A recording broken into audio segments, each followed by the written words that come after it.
आज का हमारा जो टॉपिक है वो है नेक्स्ट पीरियोडिक प्रॉपर्टी पढ़ने वाले हैं जो है आयनाइजेशन एनर्जी। आयनाइजेशन एनर्जी बोलो या फिर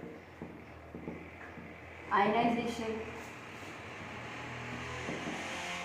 एंथैल्पी बोलो या फिर इसको हम जो है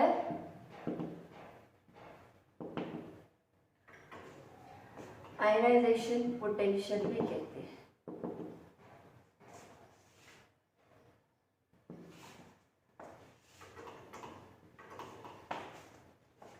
आयनाइजेशन पोटेंशियल, ठीक है। अब ये आयनाइजेशन एनर्जी, एंथैल्पी और आयनाइजेशन पोटेंशियल जो है ये क्या होता है। सपोज करते हैं मेरे पास क्या है, एक एटम है, ठीक है। मेरे पास एक न्यूट्रल एटम है, मेरे पास आइसोलेटेड एटम है और इसके साथ साथ इसकी जो स्टेट है वो गैसियस स्टेट है, ठीक है। इसमें क्या है, वैलेंस शेल में इलेक्ट्रॉन प्रेजेंट। मैंने इंटरवेनिंग जो है वो शेल नहीं दिखाई, मैंने डायरेक्ट वैलेंस शेल जो है वो दिखाया। ये इलेक्ट्रॉन इसलिए यहाँ पे है बिकॉज इसकी अट्रैक्शन है इस न्यूक्लियस के साथ, तभी इलेक्ट्रॉन जो है वो एटम में क्या करते हैं, एग्जिस्ट करते हैं। मुझे इस इलेक्ट्रॉन को बाहर निकालना है, इसका मतलब इस फोर्स ऑफ अट्रैक्शन को मैंने क्या करना है, तोड़ना है। फोर्स ऑफ अट्रैक्शन को तोड़ने के लिए मुझे एनर्जी देनी पड़ेगी। मैं बाहर से कितनी अमाउंट ऑफ एनर्जी जो है वो इसको दूं ताकि ये इलेक्ट्रॉन जो है वो बाहर निकले, लेकिन कहाँ से, न्यूट्रल आइसोलेटेड गैसियस एटम से। उस एनर्जी को हम क्या कहते हैं, आयनाइजेशन एनर्जी कहते हैं, या फिर इसको हम आयनाइजेशन एंथैल्पी भी कहते हैं। चेंज इन एंथैल्पी, वो हमेशा क्या होगी, एनर्जी लगानी होगी आपको। और पोटेंशियल का मतलब जब आप क्या देते हो, पोटेंशियल देते हो, कितना पोटेंशियल लगेगा इलेक्ट्रॉन को निकालने के लिए। एक आइसोलेटेड न्यूट्रल का मतलब होता है कि उस पे ऊपर कोई भी चार्ज प्रेजेंट नहीं है, ठीक है। सपोज करो आपके पास O एटम है, आपके पास N एटम है, आपके पास C एटम है, आपके पास कोई भी एटम है, Na एटम है, Mg एटम है, ठीक है। ये सारे जो होंगे जिनके ऊपर कोई भी चार्ज प्रेजेंट नहीं होते उनको हम कहते हैं न्यूट्रल। आइसोलेटेड का मतलब क्या होता है, आइसोलेटेड का मतलब होता है कि वो किसी और के साथ रिएक्ट नहीं किया होगा। अगर मेरे पास जो है वो सोडियम है, वो Cl के साथ जो है वो कंबाइन करके नहीं, ये सिंपल जो है वो Na की फॉर्म में है, ठीक है। ऐसा नहीं कि Na किसी के साथ बाउंडेड नहीं है, Na जो है वो क्या है, आइसोलेटेड है। और प्लस ये क्या है, गैस की फॉर्म में, क्या है, गैस की फॉर्म में। इसका मतलब, और क्यों है गैस की फॉर्म में, why not solid as well as liquid, because gas के केस में ही जो आपके एटम होते हैं वो क्या होते हैं, वो दूर दूर रहते हैं। इसका मतलब हम आइसोलेटेड स्टेट जो है वो गैसियस में ही जो है वो क्या कर सकते हैं, अटेन कर सकते हैं। इसीलिए इस यहाँ से जो है इलेक्ट्रॉन को निकालना क्या होता है, आसान होता है, ठीक है। तो एक न्यूट्रल आइसोलेटेड गैसियस एटम में से आपने इलेक्ट्रॉन को बाहर निकालना है। अब बाहर से कितनी एनर्जी दोगे, उस एनर्जी को हम क्या कहते हैं, आयनाइजेशन एनर्जी कहते हैं। So what is ionization energy, अगर हम डेफिनेशन देखें, the energy required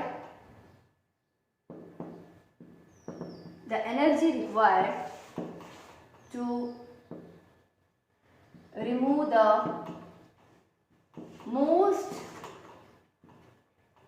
loosely bound electron from the isolated gaseous atom in the ground state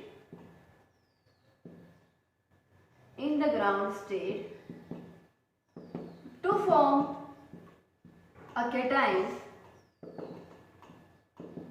which is also in the gaseous state, या in the gaseous state भी लिख सकते हो, आपकी अपनी चॉइस है।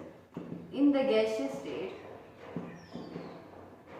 is known as ionization energy.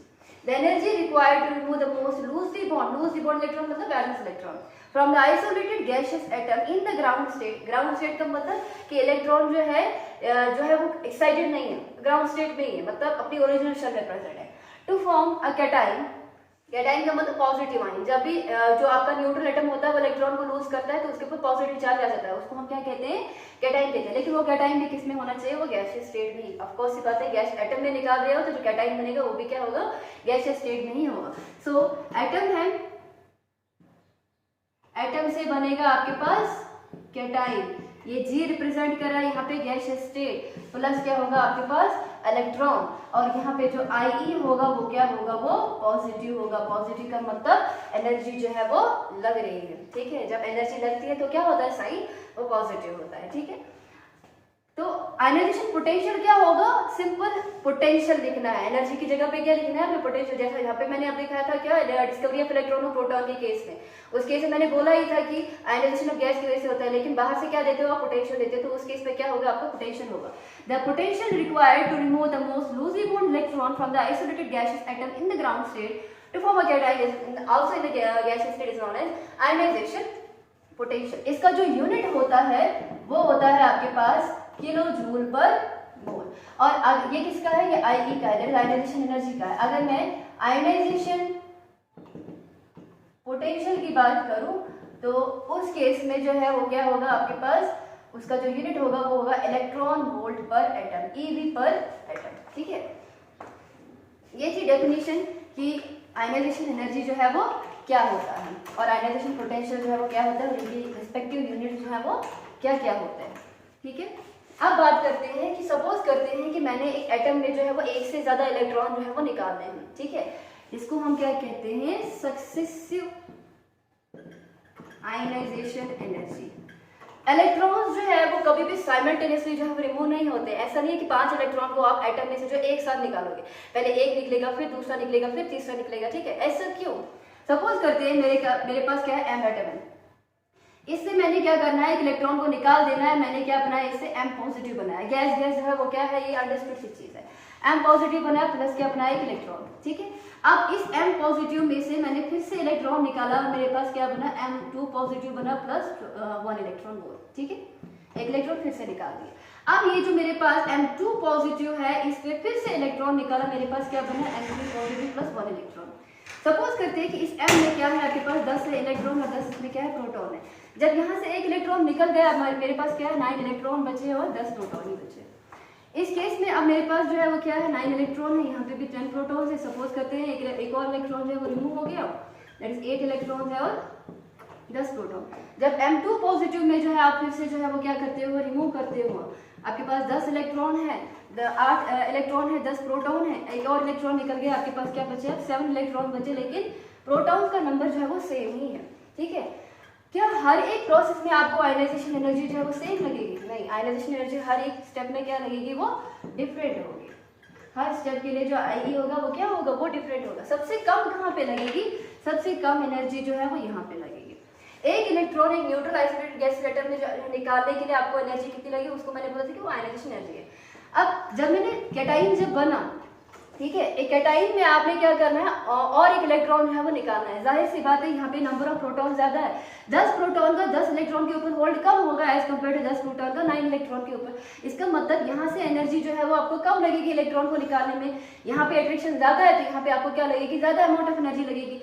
और respectively क्या होगा, थर्ड स्टेप में आपके पास क्या है, अब आपके पास M2 पॉजिटिव में 8 ही इलेक्ट्रॉन बचे और 10 प्रोटॉन बचे। 10 प्रोटॉन का होल्ड जो है वो 8 इलेक्ट्रॉन के ऊपर ज्यादा हो गया एज कम्पेयर टू 9 इलेक्ट्रॉन के ऊपर। इसका मतलब इस थर्ड स्टेप में आयनाइजेशन एनर्जी क्या लगेगी आपको, और ज्यादा लगेगी। इसका मतलब पहले वाले स्टेप में आप लिख सकते हो IE1, इस वाले स्टेप में लिख सकते हो IE2, और थर्ड ये लेके आएगा आपके पास IE3। और IE3 जो है वो क्या होगा, वो ग्रेटर होगा IE2 से, और IE2 जो है वो ग्रेटर होगा IE1 से। तो जो आपके पास सक्सेसिव आयनाइजेशन एनर्जी और इलेक्ट्रॉन्स जो है वो क्यों नहीं निकलते हैं एक साथ, बिकॉज एनर्जी जो है वो डिफरेंट एनर्जी जो है वो रिक्वायर होती है हर एक इलेक्ट्रॉन को निकालने के लिए। ठीक है, नेक्स्ट है factors affecting ionization energy.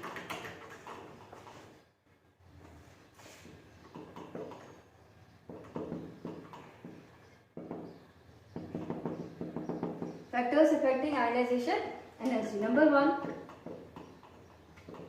atomic radius. Ionization energy is inversely proportional to atomic radius. ठीक है, जैसे जैसे सपोज करते हैं मेरे पास एक छोटा एटम है और एक बड़ा सा एटम है। ठीक है, एटम जितना बड़ा होगा रेडियस उतना ज्यादा होगा, रेडियस जितना ज्यादा होगा न्यूक्लियस की अट्रैक्शन जो है इलेक्ट्रॉन से उतनी ही ज्यादा कम होगी। इसका मतलब इस इलेक्ट्रॉन को यहाँ पे अट्रैक्शन ज्यादा है, यहाँ पे अट्रैक्शन कम है, यहाँ पे आपको ज्यादा अमाउंट ऑफ एनर्जी लगेगी इस इलेक्ट्रॉन को बाहर निकालने के लिए, यहाँ पे अट्रैक्शन कम है तो आपको कम अमाउंट ऑफ एनर्जी लगेगी। इसका मतलब जैसे जैसे साइज बढ़ेगा आपको कम अमाउंट ऑफ एनर्जी लग रही है, दैट इज आयनाइजेशन एनर्जी क्या हो रही है, कम लग रही है, दैट इज इनका क्या है, inverse relation. Second, nuclear charge. Nucleus का जितना चार्ज होता है, न्यूक्लियस की ही अट्रैक्शन होती है किसके साथ, आउटर मोस्ट इलेक्ट्रॉन के साथ। वो अट्रैक्शन जितनी ज्यादा होगी आपको उसको तोड़ने के लिए उतनी ही ज्यादा एनर्जी जो है वो बाहर से लगानी पड़ेगी। इसका मतलब आयनाइजेशन एनर्जी जो है वो डायरेक्टली प्रोपोर्शनल होगा किसके साथ, न्यूक्लियस चार्ज के साथ। चार्ज जितना ज्यादा होगा, न्यूक्लियस के ऊपर चार्ज जितना ज्यादा होगा, आयनाइजेशन एनर्जी भी उतनी ही ज्यादा लगेगी। थर्ड,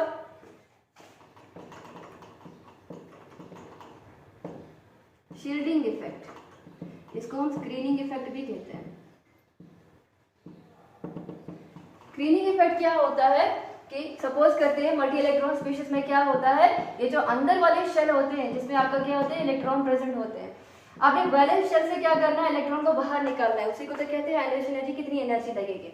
ये जो बीच वाले शेल के इलेक्ट्रॉन होते हैं वो क्या करते हैं, वो इस लास्ट वाले इलेक्ट्रॉन के बीच में और न्यूक्लियस के बीच में शील्ड जैसा जो है वो बनाते हैं। दैट इज, ये क्या करते हैं, they shield the outermost electron from attraction to the nucleus, जिसकी वजह से इन दोनों के बीच में अट्रैक्शन क्या हो जाती है, कम हो जाती है। अट्रैक्शन कम होगी तो इस इलेक्ट्रॉन को निकालना जो है वो आसान होगा, आपको कम एनर्जी जो है वो लगेगी। इसका मतलब जो आयनाइजेशन एनर्जी है वो इनवर्सली प्रोपोर्शन है किसके, शील्डिंग इफेक्ट की। शील्डिंग इफेक्ट जितना ज्यादा होगा, जितना ये शील्ड करेंगे इसको, उतनी अट्रैक्शन कम होगी, उतनी कम अमाउंट ऑफ एनर्जी आपको लगेगी इस इलेक्ट्रॉन को बाहर निकालने के लिए। फोर्थ फैक्टर है पेनिट्रेशन इफेक्ट।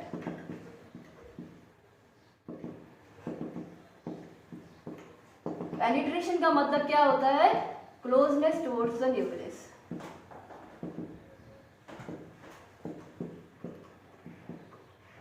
एक पर्टिकुलर शेल में जो एस सब शेल होती है उसका पेनिट्रेशन इफेक्ट सबसे ज्यादा होता है, उसके बाद पी, उसके बाद डी और उसके बाद किसका होता है, एफ का होता है। दैट इज, सपोज करते हैं कि अगर मेरे पास जो है ये शेल है, इसमें मेरे पास एस भी प्रेजेंट है, पी भी प्रेजेंट है, डी भी प्रेजेंट है और एफ भी प्रेजेंट है, ठीक है।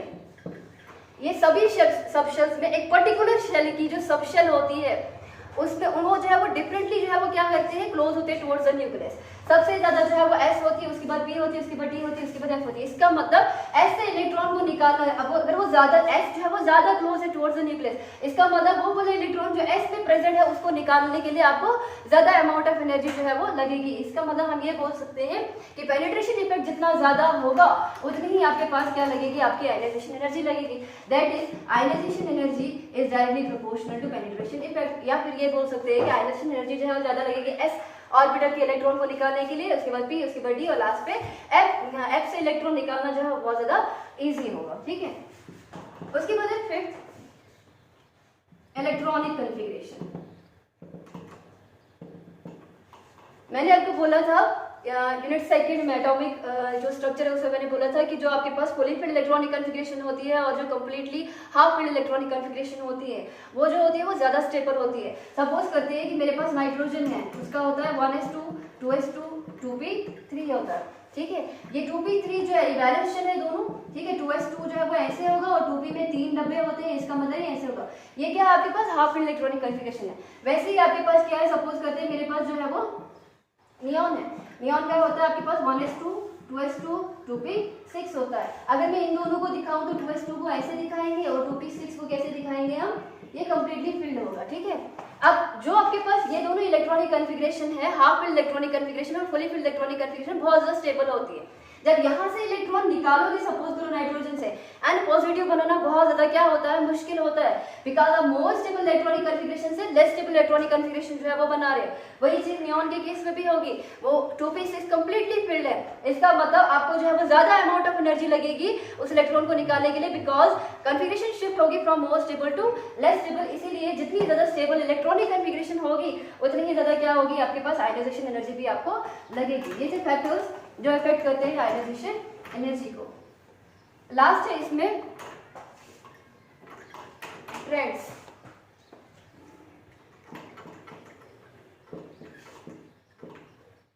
Across the period and down the graph. पहले बात करेंगे अक्रॉस द पीरियड की। Across the period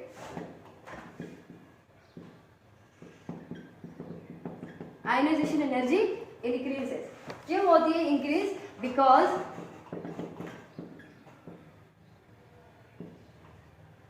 nuclear charge increases. जैसे जैसे हम अक्रॉस द पीरियड चलते हैं तो आपके पास जो नंबर ऑफ शेल्स होती है वो क्या होती है, वो कांस्टेंट है। मैं सेकंड पीरियड की बात करूँ तो उसमें जो है 2 नंबर ऑफ शेल्स होंगे, लेकिन जैसे जैसे हम अक्रॉस चलते हैं एटॉमिक नंबर बढ़ता है, इसका मतलब हम ये बोल सकते हैं प्रोटॉन भी ऐड हो रहा है, इवन इलेक्ट्रॉन भी ऐड हो रहा है, लेकिन इसमें क्या होता है, इफेक्ट ऑफ न्यूक्लियर चार्ज है वो ज्यादा होता है। न्यूक्लियर चार्ज ज्यादा होगा, इसका मतलब ये है जितना ज्यादा न्यूक्लियर चार्ज होता है उतना ही ज्यादा क्या होता है, आयनाइजेशन एनर्जी जो है वो लगती है। ठीक है, नेक्स्ट है आपके पास अक्रॉस द पीरियड के बाद डाउन द ग्रुप। अच्छा, लेकिन इस केस में क्या है, ये तो जनरल ट्रेंड है कि ये जो है across the period ionization energy क्या होती है, वो इंक्रीज होती है, लेकिन इसमें कुछ एक्सेप्शंस भी है। IE1 का मतलब first ionization energy of beryllium is more than IE1 of boron. अगर मैं बेरिलियम की बात करूं 1s2 एंड 2s2, ये लास्ट शेल है, s में 2 ही इलेक्ट्रॉन आते हैं। अगर हम बोरॉन की बात करें 1s2 2s2 2p1, इस पे लास्ट शेल ये है, 2s2 तो कंप्लीटली फिल्ड है, लेकिन 2p2 में क्या है, 2p में क्या है, आपके पास एक ही इलेक्ट्रॉन प्रेजेंट है। ये जो आपके पास कॉन्फ़िगरेशन है वो ज्यादा स्टेबल है as compare to this. Beryllium जो होता है वो यहाँ पे आता है, बोरॉन जो है वो इस साइड आता है। मैंने बोला अक्रॉस द पीरियड चलने पे आयनाइजेशन एनर्जी इंक्रीज होती है, इसका मतलब बोरॉन की आयनाइजेशन एनर्जी ज्यादा होनी चाहिए एज कम्पेयर टू बेरिलियम से, लेकिन क्या उल्टा है, क्यों? क्योंकि बेरिलियम की इलेक्ट्रॉनिक कॉन्फ़िगरेशन जो होती है वो ज्यादा स्टेबल होती है, वहां से इलेक्ट्रॉन को निकालना क्या होता है, ज्यादा मुश्किल होता है। वैसे ही दूसरी ये जो आपके पास एक्सेप्शन है वो IE1 of nitrogen is more than IE1 of oxygen. Nitrogen की बात करें 1s2 2s2 2p3। अगर मैं 2p की बात करूं, इस पे 3 ऑर्बिटल्स होती है और तीनों में एक एक इलेक्ट्रॉन प्रेजेंट है। वही ऑक्सीजन की बात करेंगे 1s2 2s2 2p4। अगर 2p की बात करें, यहाँ पे 4 इलेक्ट्रॉन प्रेजेंट है, 3 तो होंगे ऐसे, लेकिन ये जो है वो दैट इज आपके पास जो है ये वाली इलेक्ट्रॉनिक कॉन्फ़िगरेशन जो है वो क्या है, less stable as compare to nitrogen वाली। तो नाइट्रोजन से जो है अपने इलेक्ट्रॉन को अगर निकालना है, उस पर आपको ज्यादा एनर्जी लगेगी as compare to oxygen. Although period में जो है वो नाइट्रोजन जो है वो उसकी इस साइड आता है और ऑक्सीजन जो है वो क्या आता है, वो जब राइट साइड आता है। ऑक्सीजन की ज्यादा होनी चाहिए, लेकिन चूंकि इनकी जो है वो क्या होती है, इलेक्ट्रॉनिक कॉन्फ़िगरेशन स्टेबल होती है, so they possess exceptionally high ionization energy. लेकिन IE2 के केस में जो है वो डिफरेंट होगा। अगर हम डाउन द ग्रुप की बात करें, डाउन द ग्रुप में क्या होता है, ये तो था across the period. Down the group ionization energy decreases because atomic size increases, shielding effect increasing. जैसे जैसे हम नीचे चलते हैं, जो आपका साइज नंबर ऑफ शेल्स जो होती है वो बढ़ती है। एटॉमिक साइज यहाँ पे लिखो, नंबर ऑफ शेल्स बढ़ती है, साइज बढ़ रहा है, इसका मतलब कि लास्ट वाला इलेक्ट्रॉन जो है उसको निकालना क्या हो जाएगा, यहाँ से आसान होगा। ठीक है, तो this all about ionization energy. Next lecture में हम पढ़ेंगे इलेक्ट्रॉन गेन एंथैल्पी।